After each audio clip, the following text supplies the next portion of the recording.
Good Monday morning, everybody. Hope you're doing well. Get the day started early. Little prayer time, little Bible time, little gym time. Anyway, hope you had a great weekend. And last night I was reading Genesis 32, where Jacob wrestles with God.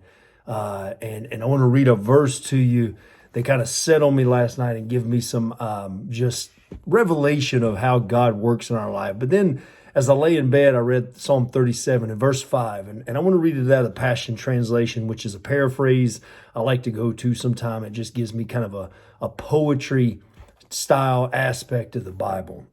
So Psalm 37, 5. It says, give God the right to direct your life. And as you trust him along the way, you'll find he pulled it off perfectly.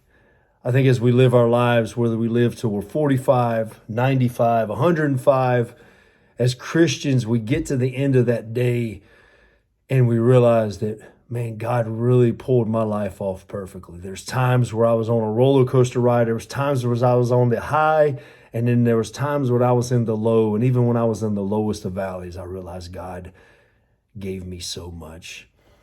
So Genesis 32, we see there starting at verse 22 where Jacob wrestles with God. It says he wrestles with a man. And as you dig into that idea and that meaning behind man, it says it shows that he wrestled with Christ. Christ revealed himself to Jacob. Jacob saw God face to face. And at the end of it, that man popped his hip. And we see that in verse 31. So Genesis 32, 31, it says, the sun rose upon him as he passed Peniel. I think I'm saying that correctly. Limping because of his hip. And as I thought about that last night, that limp signified something, that Jacob no longer had to rely or needed to rely on his own doing, but he had to rely on God. All his strength, everything he did, he relied on God at that moment. You see, Jacob was probably a man of strength, a man of great stature.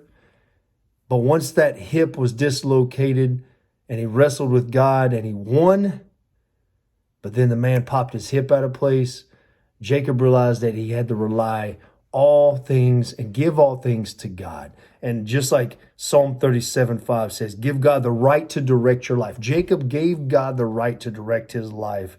He trusted him along the way. And I think at the end of Jacob's life, he realized that God pulled it off perfectly. So today, let us give it over to God. Let us realize that God has a plan and a purpose for our lives. And sometimes we don't see those plans and purposes. Sometimes we want to get our hands involved and our will involved. And we're thinking, God, why not now? But God's timing is perfect. So today, give it to God. Trust God, rely on God, and know that without a shadow of a doubt, he knows what he's doing. I love you guys. Have a wonderful, wonderful Monday.